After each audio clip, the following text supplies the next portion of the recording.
أعوذ بالله من الشيطان الرجيم. بسم الله الرحمن الرحيم. ومن الناس من يتخذ من دون الله أندادا يحبونهم كحب الله والذين آمنوا أشد حبا لله. صدق الله مولانا العظيم وصدق رسوله النبي الكريم ونحن على ذلك من الشاهدين والشاكرين والحمد لله رب العالمين. حمد و ثنا، تعریف، تمجید، تقدیس اللہ رب العزت کے لیے جو کائنات کا پالنے والا ہے، خالق ہے، مالک ہے، رازق ہے، داتا ہے، گنج بخش ہے، لجپال ہے، غریب نواز ہے، غوث اعظم ہے، علی کل شیء قدیر ہے. درود و سلام آقا دو جہاں، امام الانبیاء، خطیب الانبیاء، امام اعظم، پیر اعظم، مرشد اعظم، رہبر اعظم، امام کائنات، نبی التوبہ، نبی الرحمہ، بشیر نذیر، سراج منیر صلی اللہ علیہ وسلم کی ذات اقدس پر ہوں.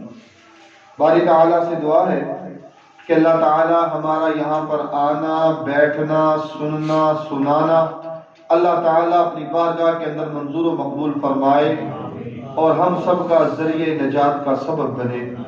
اللہ ہم سب کو بار بار حج اور عمرے کی سعادت نصیب فرمائے. ہر انسان کی فطرت میں یہ بات شامل ہے کہ وہ دنیا میں کسی نہ کسی کے ساتھ پیار ضرور کرتا ہے. ہر انسان کے اندر اللہ رب العالمین نے جو دل رکھا ہوا ہے، اس دل میں اللہ نے محبت کی جگہ بھی رکھی ہوئی ہے. اللہ کو یہ پسند ہے کہ اس دل کے اندر سب سے زیادہ محبت صرف اللہ کی ہو. اللہ اس بات کو پسند کرتے ہیں کہ انسان ہر شے سے بڑھ کر، ہر چیز سے بڑھ کر صرف میرے ساتھ پیار اور محبت کرے. کافر اور مشرکین مکہ یہ بھی اللہ سے محبت کرتے تھے اور اپنے معبودان باطلہ، جھوٹے معبود، ان کے ساتھ بھی محبت کرتے تھے اور ان کافروں اور مشرکوں کی محبت برابر ہوتی تھی. یعنی جتنی محبت وہ اللہ کے ساتھ کرتے تھے اتنی محبت وہ اپنے جھوٹے معبودوں، اپنے بتوں کے ساتھ کیا کرتے تھے. اللہ کو یہ بات پسند نہ. میرے رب نے قرآن میں فرمایا وَمِنَ النَّاسِ مَن يَتَّخِذُ مِن دُونِ اللَّهِ أَندَادًا. کچھ لوگ ایسے ہیں جنہوں نے شریک بنا رکھے ہیں. يُحِبُّونَهُمْ كَحُبِّ اللَّهِ. وہ ان کے ساتھ اس طرح محبت کرتے ہیں جس طرح وہ اللہ کے ساتھ محبت کرتے ہیں. اتنی محبت اپنے جھوٹے معبودوں کے ساتھ کرتے ہیں اور اتنی ہی محبت وہ اللہ کے ساتھ کرتے ہیں. اللہ کو یہ بات پسند نہیں. والذین آمنوا اشد حبا للہ. لیکن اہل ایمان جو ہیں، جو مومن ہیں، ان کے دل و جان میں، ان کے انگ انگ میں صرف اور صرف سب سے زیادہ محبت اگر ہوتی ہے تو وہ صرف اللہ رب العالمین کی ہوتی ہے. یہ میرے اللہ کو پسند ہے. اگر کوئی انسان اللہ سے بھی محبت کرے اتنی اور کسی دوسرے کے ساتھ بھی اتنی محبت کرے تو یہ بات میرے رب کو پسند نہیں ہے۔ اور اگر کوئی انسان کسی اللہ رب العالمین کو چھوڑ کر کسی دوسرے کے ساتھ سب سے زیادہ محبت کرے تو میرے اللہ کو بھی یہ قطعاً پسند نہیں۔ میرا رب ہم سے جو ڈیمانڈ کرتا ہے، ہمارا اللہ جو ہم سے چاہتا ہے وہ یہ ہے کہ بندہ مومن جو ہے ہر انسان سب سے زیادہ محبت میرے ساتھ کرے، سب سے زیادہ پیار میرے ساتھ کرے۔ اور جو انسان اللہ سے سب سے زیادہ محبت کرتا ہے، اللہ سے سب سے زیادہ پیار کرتا ہے، میرے اللہ کو ایسا انسان بڑا ہی محبوب لگتا ہے۔ امام ابن تیمیہ رحمۃ اللہ علیہ نے لکھا ہے کہ اللہ رب العالمین نے انسان کا جو دل بنایا ہے نا، یہ صرف اپنی عبادت کے لیے بنایا ہے۔ اور اللہ نے جو انسان کے دل کے اندر محبت کا جو جذبہ رکھا ہے، وہ جذبہ صرف اللہ کی محبت کا ہی ہونا چاہیے، اور اس دل میں صرف اللہ کی عقیدت اور اللہ کا احترام ہونا چاہیے۔ انسان کے دل کا مرکز جو ہے وہ صرف اللہ کی محبت ہونی چاہیے۔ اور اللہ رب العالمین نے رسول اللہ صلی اللہ علیہ وسلم کو کیا کہا؟ قل ان صلاتی ونسکی ومحیای ومماتی للہ رب العالمین۔ اے محمد صلی اللہ علیہ وسلم آپ کہہ دیجئے کہ میری نماز، میری قربانی، میرا جینا، میرا مرنا، میری ساری زندگی، میری موت للہ رب العالمین، صرف ایک اللہ کے لیے ہے جو تمام جہانوں کا رب ہے۔ اگر انسان اللہ سے محبت کرتا ہے تو اللہ کو یہ بات بڑی پسند ہے۔ اور وہ رسول اللہ صلی اللہ علیہ وسلم کی حدیث بخاری کی روایت ہمیں اپنے ذہنوں میں بٹھانی چاہیے کہ آپ صلی اللہ علیہ وسلم نے فرمایا کہ جس انسان کے اندر تین چیزیں پیدا ہو جائیں، جس انسان کے اندر تین چیزیں آ جائیں، وہ انسان ایمان کی لذت، ایمان کی مٹھاس اور ایمان کی شیرینی کو پا لیتا ہے، ایمان کی لذت کو محسوس کر لیتا ہے۔ ان تین چیزوں میں سے پہلی چیز کیا ہے کہ اللہ اور اس کے رسول صلی اللہ علیہ وسلم کے ساتھ سب سے بڑھ کر محبت کی جائے۔ پہلی چیز، اگر ہم چاہتے ہیں کہ ہمیں ایمان کی لذت ملے، ایمان کی مٹھاس ہمیں محسوس ہو، ایمان کی شیرینی جو ہے وہ ہمیں اس کا احساس ہو، تو پہلی چیز جو رسول اللہ صلی اللہ علیہ وسلم نے بتلائی وہ یہ ہے کہ اللہ اور اس کے رسول صلی اللہ علیہ وسلم کے ساتھ محبت سب سے بڑھ کر ہو، سب سے بڑھ کر ہو۔ اور آج یہ بات میں نے اور آپ نے اپنے اندر پیدا کرنی ہے کہ سب سے زیادہ ہم نے اگر محبت کرنی ہے تو صرف اللہ کے ساتھ، اللہ کے بعد رسول اللہ صلی اللہ علیہ وسلم کے ساتھ۔ اسی میں ہماری کامیابی ہے اور اسی میں ہماری کامرانی ہے۔ وہ رسول اللہ صلی اللہ علیہ وسلم کے پاس دیہاتی صحابہ آئے نا، آ کر کہنے لگے متی الساعۃ یا رسول اللہ صلی اللہ علیہ وسلم، اللہ کے نبی صلی اللہ علیہ وسلم ہمیں بتلائیے کہ قیامت کب آئے گی۔ آپ نے فرمایا قیامت تک مجھ سے سوال کر تو رہے ہو، تو مجھے یہ بتلاؤ تم نے اس کی تیاری بھی کی ہے کہ نہیں کی؟ قیامت کے متعلق سوال پوچھ رہے ہو، مجھے یہ بتاؤ تمہارے پاس اس کی تیاری کیا ہے؟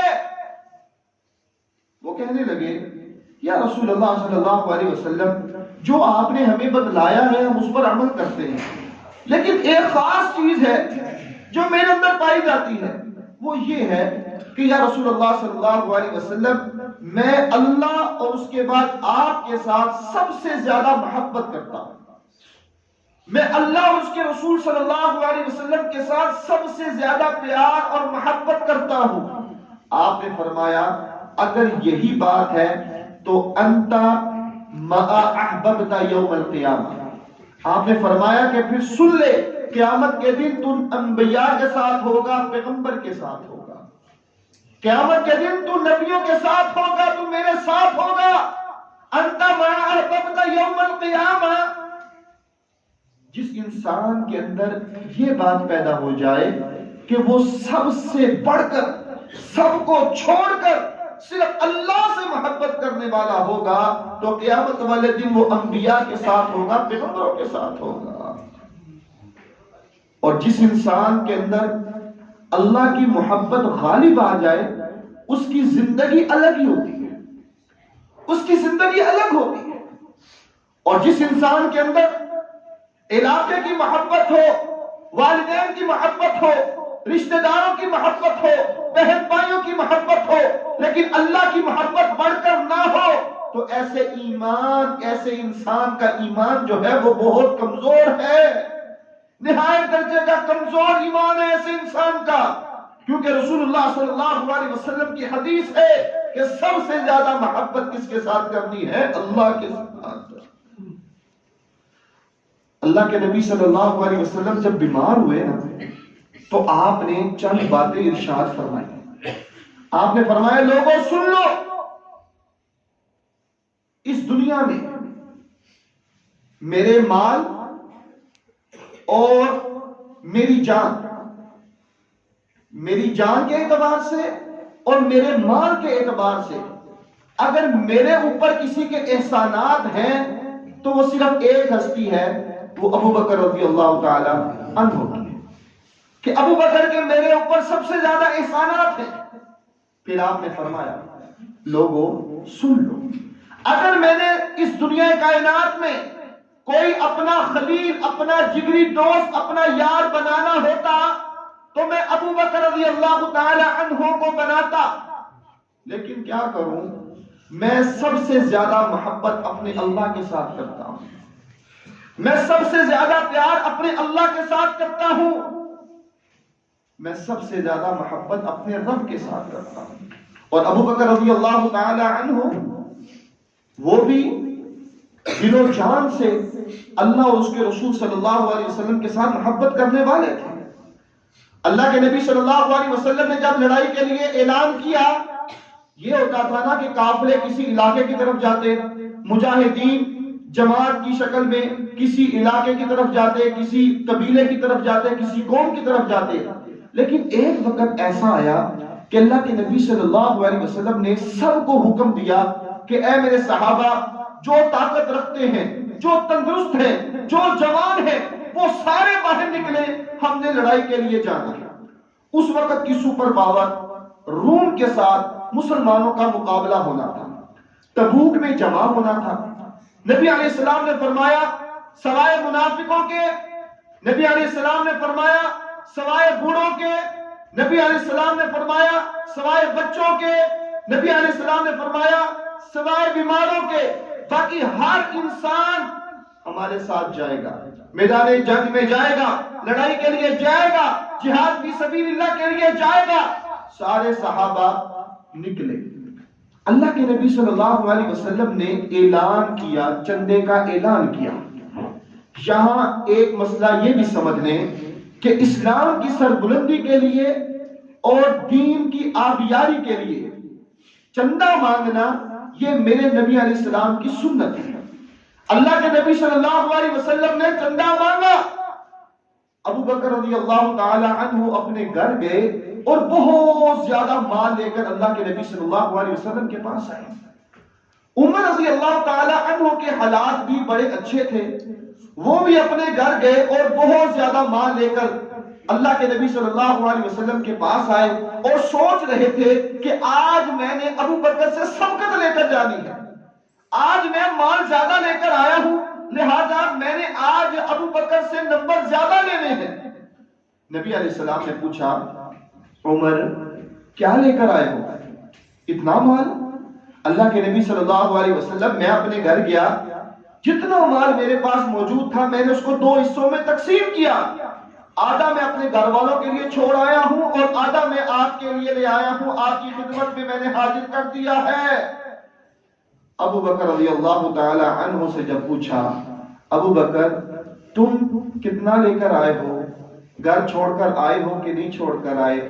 ابو بکر نے کہا یا رسول اللہ صلی اللہ علیہ وسلم، میرے پاس جو کچھ تھا میں سارے کا سارا لے آیا ہوں، میں اپنے گھر والوں کے لیے اللہ اور اس کے رسول صلی اللہ علیہ وسلم کی محبت کو چھوڑ آیا ہوں۔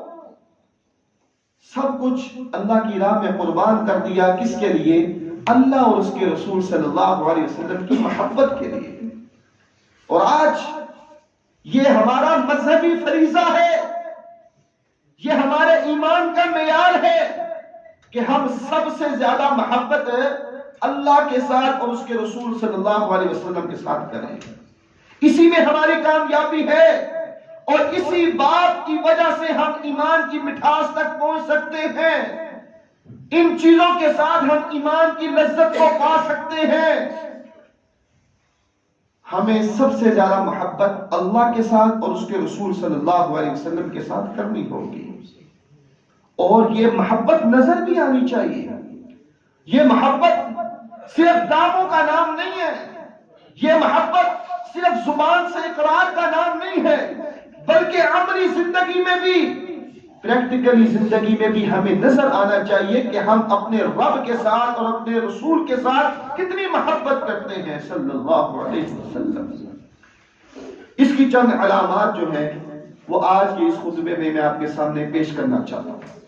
سب سے پہلی بات، لفظ اللہ، اللہ کے نام کا ادب اور احترام ہم سب کو کرنا چاہیے. اللہ کے نام کا ادب اور احترام یہ ہمارے ایمان کا حصہ ہے. ہم سب کو چاہیے کہ ہم اللہ کے نام کا ادب کریں، احترام کریں.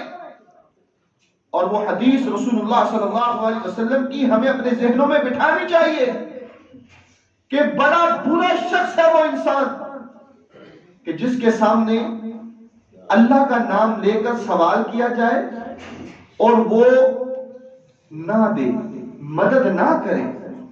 کوئی شخص آیا، اس نے اللہ کا نام لے کر سوال کیا اور وہ نہ دے، یہ بڑا بدبخت انسان ہے. اگر ہم چاہتے ہیں کہ ہم اللہ کے مقرب بندے بن جائیں، اللہ سے محبت کا معیار یہ ہے کہ ہم اللہ کے نام کی لاج رکھیں. اگر ہمارے سامنے کوئی اللہ کا نام لے کر سوال کرے تو ہمارے اوپر یہ ذمہ داری ہے کہ ہم اس کی مدد کریں. مسئلہ سمجھ لیجیے، کوئی بیمار ہے یا نہیں ہے، کوئی محتاج ہے یا نہیں ہے، ضرورت مند ہے یا نہیں ہے، بیمار ہے یا نہیں ہے، محتاج ہے یا نہیں ہے، اس کو ضرورت ہے یا نہیں ہے، سچا ہے یا جھوٹا ہے. اگر وہ آپ کے سامنے آ کر اللہ کے نام لے کر، اللہ کا نام لے کر آپ سے سوال کرتا ہے تو میری اور آپ کی یہ ذمہ داری ہے کہ ہم اس کی مدد کریں.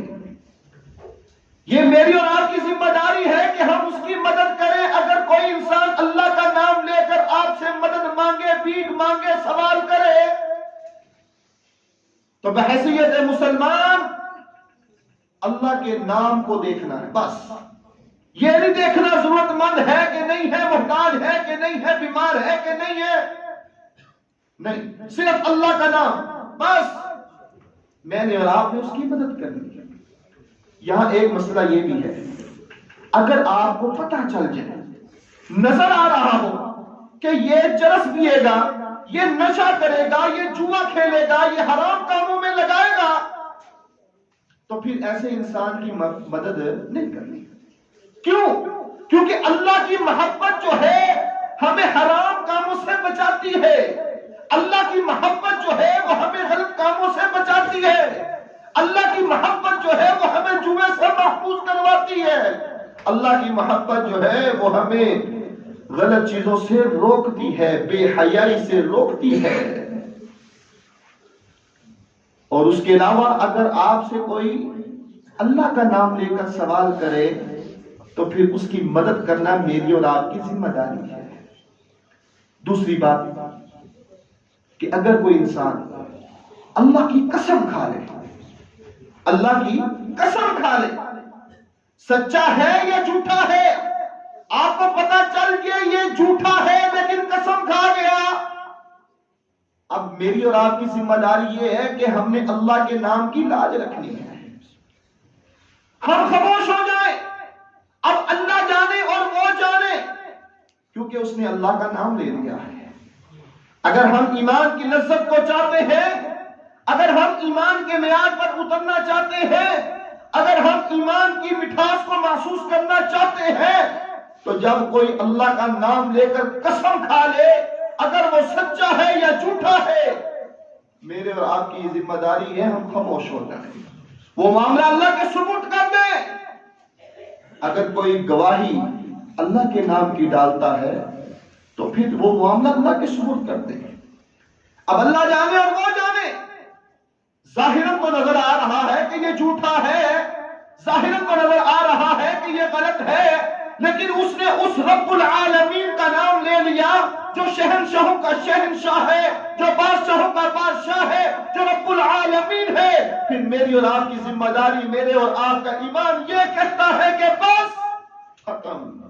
بخاری کی روایت ہے، اللہ کے نبی صلی اللہ علیہ وسلم کے صحابہ جو تھے وہ یہودیوں کے علاقے میں، یہودیوں کے محلے میں، یہودیوں کی گلی میں یہودیوں نے ان کو مار دیا۔ نبی علیہ السلام تک خبر پہنچی کہ اس صحابہ کو انہوں نے شہید کر دیا۔ اللہ کے نبی صلی اللہ علیہ وسلم نے ان کو بلایا۔ اب یہودی مکر گئے۔ اللہ کے نبی صلی اللہ علیہ وسلم نے فرمایا کہ تم اللہ کی قسم کھاتے ہو، اللہ کی قسم کھاتے ہو کہ تم نے یہ قتل نہیں کیا؟ وہ یہودی کہنے لگے ہاں جی ہم قسم کھانے کے لیے تیار ہیں، ہم قسم کھاتے ہیں۔ اب جن کے بھائی شہید ہوئے، جن کے بھائی مارے گئے، وہ کہنے لگے یا رسول اللہ صلی اللہ علیہ وسلم ساری چیزیں واضح ہیں کہ یہودیوں کے علاقے میں، یہودیوں کے محلے میں، یہودیوں کی گلی میں ہمارے ساتھی شہید قتل ہوئے ہیں، تو یا رسول اللہ صلی اللہ علیہ وسلم یہ جھوٹی قسم کھا رہے ہیں۔ نبی علیہ السلام نے فرمایا اے میرے صحابہ خاموش ہو۔ آپ نے ان یہودیوں کو کہا کہ 50 بندے پیش کرو، 50 بندے جو اللہ کی قسم کھائیں کہ ہم نے یہ قتل نہیں کیا، یا 50 بندے پیش کرو یا پھر 100 اونٹ دیت کے طور پر مسلمانوں کو دو، دو باتیں۔ اب وہ یہودی تھے، وہ تیار ہو گئے قسم کھانے کے لیے۔ ظاہراً طور پر قتل انہوں نے کیا، لیکن اللہ کی قسم جب وہ کھانے لگے پیغمبر علیہ السلام خاموش ہو گئے۔ 50 یہودی باہر نکل آئے قسم کھانے کے لیے۔ 48 یہودیوں نے قسم کھا لی، 2 نے قسم نہیں کھائی۔ 48 نے قسم کھا لی جھوٹی، 2 جو تھے انہوں نے دیت دے دی۔ ایک یہودی کے بدلے کتنا اونٹ آئے؟ 2، یعنی 100 اونٹ دینے تھے تو 50 آدمی، 50 ایک کے عوض ایک کے پاس 2 اونٹ تھے، انہوں نے 2 اونٹ دینے تھے۔ 48 نے قسم کھا لی، اب 2 نے قسم نہیں کھائی تو انہوں نے اپنے اپنے حصے کے 2 اونٹ دے کر اپنی جان کو چھڑا لیا۔ بخاری کی روایت ہے ابھی 1 سال گزرا نہیں تھا کہ وہ 48 کے 48 یہودی جو تھے وہ مر گئے۔ 48 کے 48 یہودی مر گئے، صرف وہ 2 یہودی وہ زندہ رہے، باقی 48 کے 48 سارے مر گئے۔ ظاہراً درست ہو یا نہ ہو، ظاہراً سچی لگے یا نہ لگے، جب کوئی انسان اللہ کی قسم کھا لے تو میری اور آپ کی ذمہ داری ہے کہ ہم اپنے رب کے نام کی لاج رکھیں، ہم اپنے رب کے نام کی لاج رکھیں، ہم اپنے رب کے نام کا احترام کریں، خاموش ہو جائیں، معاملہ اپنے رب کے سپرد کر دیں۔ اللہ مومن کو ضائع کرتا، اللہ اہل ایمان کو ضائع کرتا نہیں کرتا۔ اور جب اللہ کو ضامن بنایا جائے، اللہ کو گواہ بنایا جائے تو پھر اللہ اس انسان کی مدد بھی کرتا ہے۔ وہ بخاری کی روایت ہے نا کہ ایک شخص اپنے علاقے میں تھا، اس نے اپنے ساتھیوں سے ادھار مانگا، لوگوں نے ادھار نہیں دیا، وہ اپنے علاقے سے نکلا، کشتی میں بیٹھا، دریا کو اس نے پار کیا، دوسرے علاقے میں چلا گیا، ایک شخص کو کہنے لگا اللہ کے بندے مجھے 1000 دینار کی بڑی سخت ضرورت ہے۔ اس نے کہا کوئی ضمانت ہے؟ ضمانت میرے پاس ہے۔ اس نے کہا اگر ضمانت پر بات ہوتی، اگر کسی نے ضمانت دینی ہوتی تو میرے علاقے والے نہیں تھے، وہ دے دیتے، کوئی ساتھ دینے والا نہیں ہے، لیکن ایک بات ہے کہ میں اپنے رب کو گواہ بنا کر کہتا ہوں کہ میں یہ جو ادھار لے رہا ہوں تجھے ضرور واپس کروں گا۔ دینے والے نے کہا بس جب تم نے اس ہستی کا نام لے لیا ہے تو پھر اس کے آگے اور کچھ نہیں، یہ لے، یہ 1000 دینار لے لے، اپنی ضرورت کو پورا کر لے۔ وقت طے ہو گیا کہ فلاں وقت میں تمہیں اپنا ادھار جو ہے وہ تمہیں واپس کر دوں گا۔ جس دن اس نے ادھار واپس کرنا تھا دریا کے کنارے آیا تاکہ کشتی میں سوار ہو کر اس انسان کے پاس پہنچ جائے اور اپنی جو ہے وہ امانت وہ اس کے سپرد کر دے۔ اب یہ دریا کے ایک طرف ہے، وہ دوسرا دریا کے دوسرے کنارے ہے۔ ہوا یہ اتفاقاً کہ سارا دن گزر گیا، وہ کشتی نہ آئی جس پر سوار ہو کر وہاں جایا جا سکے، نہ کشتی۔ بڑا پریشان کہ میں نے اللہ کا نام لیا ہے، اللہ کو گواہ بنا کر میں اس سے وعدہ کر کے آیا تھا، اگر یہ وعدہ پورا نہ ہوا تو کوئی اللہ کے نام کا اعتبار نہیں کرے گا۔ پریشان ہے، تقریباً سارا دن انتظار کیا۔ جب نا امید ہو گیا تو اس نے 1000 دینار نکالا اور لکڑیوں کو اکٹھا کیا، اس لکڑیوں کے اندر 1000 دینار رکھ کر اس کو اچھی طرح بند کر دیا اور دریا کے سپرد کر دیا کہ اللہ تیرے نام پر میں نے یہ پیسے لیے تھے، اب تیرا کام ہے کہ اس امانت کو اس تک پہنچانا۔ روانہ کر دیا۔ اب وہ جو دوسری طرف جس نے ادھار لینا تھا وہ کھڑا ہے، وہ بھی پریشان تھا کہ وہ اللہ کا بندہ پہنچا نہیں، اس نے میرے ساتھ وعدہ کیا تھا، اب آیا نہیں ہے، دن گزر گیا ہے۔ مایوس ہوا۔ اس نے کہا میں گھر چلتا ہوں۔ دیکھا کہ دور سے لکڑی آ رہی تھی، اس نے کہا جاتے جاتے میں اسی کو لے جاتا ہوں، نہ میں آج سارا دن کام کر سکا نہ محنت مزدوری کر سکا۔ اس نے لکڑی کو لیا اور اپنے گھر چلا گیا۔ گھر جا کر اس نے جب اس لکڑی کو توڑا تو اس کے اندر سے 1000 دینار نکلے۔ وہ حیران ہوا کہ یہ 1000 دینار کہاں سے آئے۔ چند دنوں کے بعد وہی شخص جس نے ادھار لیا تھا اس نے دوبارہ محنت کے ساتھ 1000 دینار اکٹھا کیا، کشتی میں سوار ہوا اور اس بندے کے پاس پہنچا۔ اب اس نے یہ نہیں کہا کہ وہ میں نے کشتی نہیں ملی تھی اور میں نے وہ دینار پانی کے سپرد کر دیے تھے، لکڑی میں بند کر دی، تمہیں ملے کہ نہیں ملے، یہ سوال نہیں کیا۔ اس کے پاس پہنچا، کہنے لگا اللہ کے بندے میں شرمندہ ہوں، مجھ سے وعدہ خلافی ہوئی، یہ تیری امانت میں لے کر آیا ہوں، تیری امانت میں لے کر آیا ہوں۔ وہ کہنے لگا کون سی امانت، کیسی امانت؟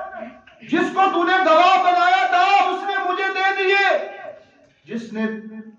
جس کو تو نے گواہ بنایا تھا، ضامن بنایا تھا، اس نے مجھے لٹا دیے، یہ مال تیرا ہے۔ جب انسان اللہ کو گواہ بنا لے تو پھر انسان وہ رائے گا نہیں۔ اللہ سے محبت سب سے بڑھ کر، اللہ سے پیار سب سے بڑھ کر ہو، اور اس کی پہلی علامت یہ ہے کہ ہم نے اللہ کے نام کی لاج رکھنی ہے، اللہ کے نام کا ادب کرنا ہے، احترام کرنا ہے۔ اگر کوئی اللہ کے نام کا سوال کرے، میری اور آپ کی ذمہ داری ہے کہ اس کی مدد کرے۔ تمہاری مرضی ہے تھوڑا کرو یا زیادہ کرو، لیکن کرو ضرور۔ اور اگر اللہ کی قسم کوئی کھا لے، سچا ہے یا جھوٹا ہے، وہ معاملہ تم اللہ کے سپرد کر دو کہ اللہ تیرے حوالے، قسم کھا گیا تیرے نام کی، شہنشاہوں کے شہنشاہ، میں نے تیرے نام کی لاج رکھتے ہوئے اعتبار کر لیا، اب تم جانو اور وہ جانے۔ اور اگر کوئی اللہ کو گواہ بنا لے، گواہ بنا کر کوئی چیز کا مطالبہ کرے، تو میری اور آپ کی ذمہ داری یہ ہے کہ ہم اس کی بھی مدد کریں، اس کا بھی ساتھ دیں، اس کی بھی ضرورت کو پورا کریں۔ یہ اللہ سے محبت کا پہلا تقاضا ہے۔ پہلی چیز اللہ کے نام کی لاج رکھنی ہے، اللہ کے نام کا ادب اور احترام کرنا ہے۔ دوسری بات، جب اللہ کا ادب اور احترام اور اللہ کی محبت غالب آ جائے تو پھر جو گناہ ہم کرتے ہیں اس گناہ کو کرتے ہوئے ہمارے اندر شرمندگی آنی چاہیے. گناہ کرتے ہوئے ہم نے اللہ کا حیا کرنا ہے. جب اللہ کی محبت ہمارے اندر غالب ہوگی تو پھر ہم جب گناہ کرتے ہیں تو اس وقت ہمیں حیا آنی چاہیے اپنے رب سے. آپ بھی دیکھتے ہیں اکثر اوقات کوئی بڑا افسر ہمارے پاس یا کسی کے پاس آ جائے نا، اگر وہ کوئی سگریٹ پی رہا ہے یا کوئی غلط کام کر رہا ہے تو فوراً وہ اپنی حرکت کو، اپنی حالت کو تبدیل کرتا ہے. سگریٹ پی رہا ہو تو اس کو فوراً بجھا دے گا کہ یہ کوئی افسر آیا ہے، یہ کوئی مولوی صاحب آئے ہیں، کوئی میرے والد آئے ہیں، کوئی میرے بڑے آئے ہیں، فوراً اس کو بجھا دے گا. کوئی حرام کام کر رہا ہے تو وہ فوراً اس کو چھوڑ دے گا. یہ تو دنیا کے لوگ ہیں. وہ میرا رب جو ہے وہ ارحم الراحمین ہے، وہ خالق ہے، وہ مالک ہے، وہ شہنشاہ بادشاہ ہے. میرا رب اس چیز کا زیادہ حقدار ہے کہ اس کا حیا کیا جائے. آج اللہ کی محبت یہ تقاضا کر رہی ہے کہ جب ہم کوئی گناہ کریں تو ہمارے اندر وہ احساس پیدا ہو کہ اللہ ہم یہ گناہ کر رہے ہیں. آج ہم کوئی گناہ کرنا ہو تو ہم اپنے والدین سے چھپتے ہیں، اپنے عزیز سے چھپتے ہیں، ہم ادھر جاتے ہیں گناہ کرنے کے لیے تاکہ ہمیں کوئی دیکھ نہ لے. وہ اللہ تو ہمیں ہر وقت ہر لمحہ دیکھ رہا ہے. اس اللہ کا حیا ہمیں کرنا چاہیے. یستخفون من الناس ولا یستخفون من اللہ وهو معهم. لوگ جو ہیں وہ دوسروں لوگوں سے دوڑ رہے ہوتے ہیں، چھپ رہے ہوتے ہیں. لوگ ایک دوسرے کا حیا کر رہے ہوتے ہیں کہ اس کو پتہ نہ چل جائے، اس کو پتہ نہ چل جائے، اس کو نہ پتہ چلے. ایک دوسرے کا حیا کر رہے ہوتے ہیں. حیا کا سب سے زیادہ حقدار کون ہے؟ اللہ ہے. سب سے زیادہ حقدار حیا کا اللہ ہے. ہم کوئی حرام کام کریں تو ہمارے اندر یہ ایمانی غیرت، ایمان جو ہے وہ حرارت پیدا کرے کہ اللہ کے بندے رب دیکھ رہا ہے. ہم کوئی دو نمبری کریں تو ہمارا ایمان، ہمارا ضمیر ہمیں جھنجھوڑ دے. یہ اس وقت ممکن ہوگا جب اللہ کی محبت غالب ہوگی، جب سب چیزوں سے بڑھ کر ہم اللہ کے لیے محبت کریں گے، اللہ سے محبت کریں گے، تو پھر یہ احساس ہمارے اندر پیدا ہوگا کہ میں کیا کر رہا ہوں. آج ہم لوگوں سے تو حیا کرتے ہیں کہ نظر آتا ہے کہ اس سامنے مجھے دیکھ لے گا.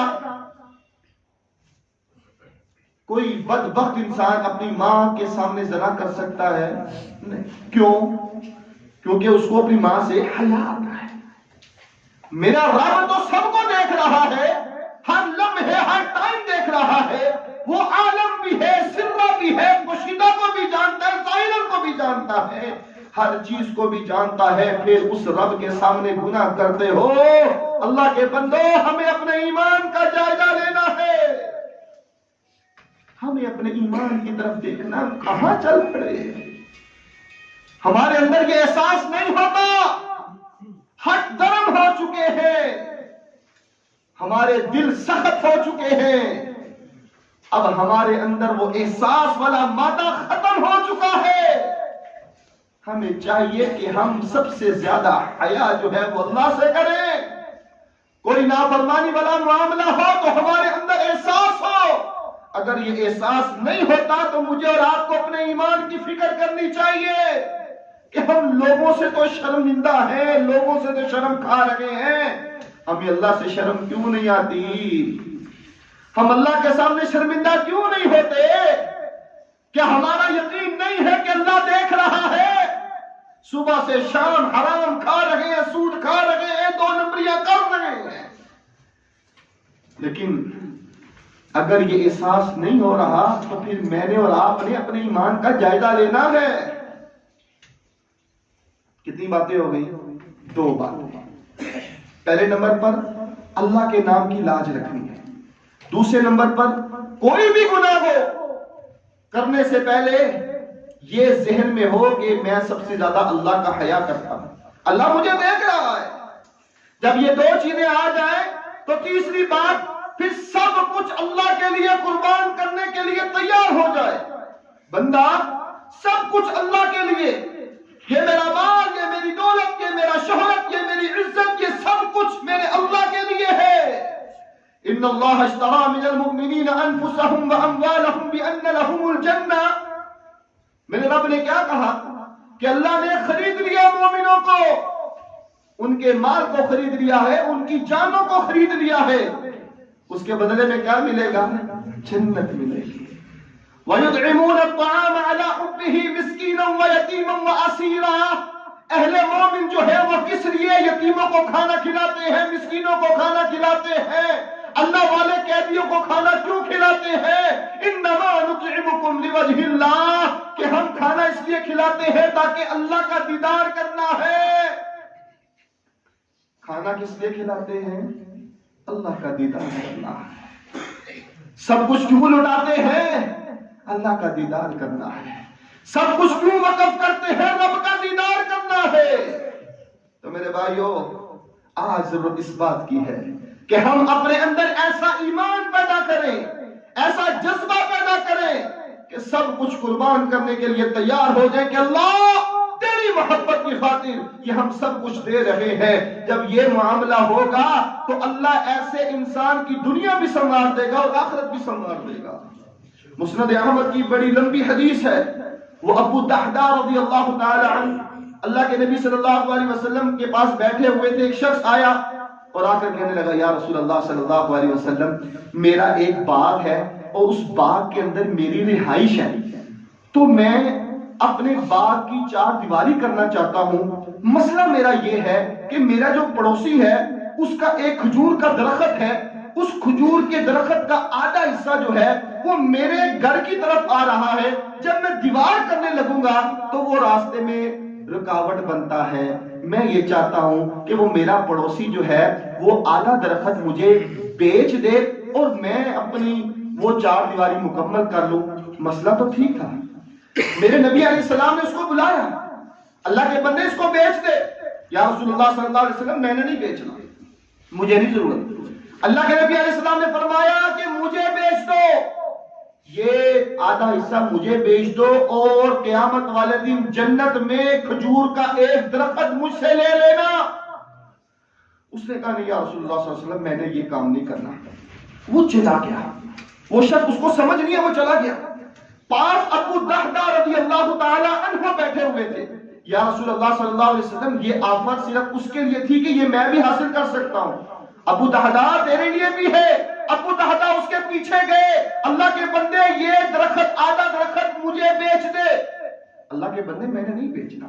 وہ ابو دحدہ کہنے لگے، اللہ کے بندے مدینے کے اندر میرا ایک باغ ہے اور اس باغ کے اندر میری رہائش ہے اور اس رہائش اور باغ کے اندر 600 کھجور درخت ہے. کھجوروں کے 600 درخت موجود ہیں اور کھجوریں اس کو پر لگی ہوئی ہیں. میں اس آدھے درخت کے عوض وہ تجھے دے لیتا ہوں، مجھے دے دے.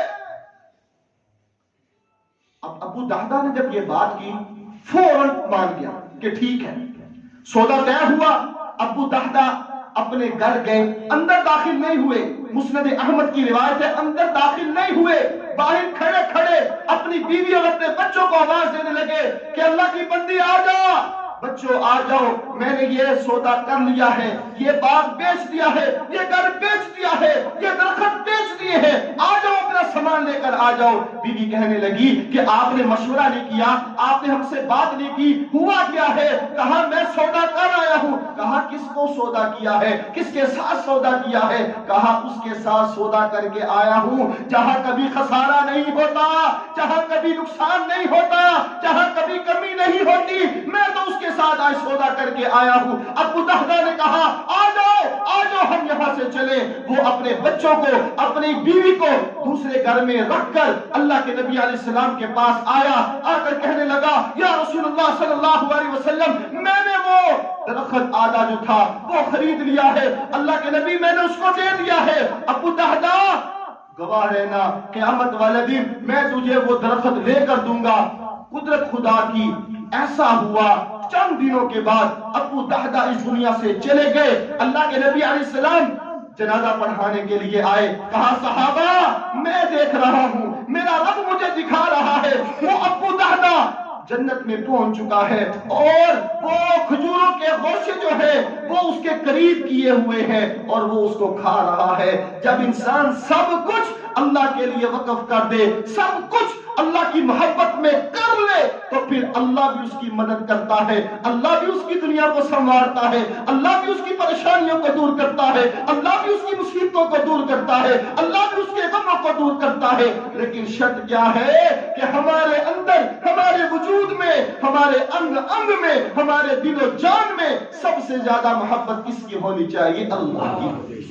اللہ کے ساتھ محبت ہوگی تو پھر ایمان کی لذت بھی آئے گی، اللہ کے ساتھ محبت ہوگی پھر ایمان کی شیرینی بھی ملے گی، اللہ کے ساتھ محبت ہوگی پھر ایمان کی مٹھاس بھی محسوس ہوگی۔ اللہ ہمارے اندر اپنی محبت پیدا فرما، اللہ اس گروہ میں شامل فرما جو تیرے ساتھ سب سے زیادہ محبت کرتے ہیں، اللہ ہمیں ان لوگوں میں شامل فرما۔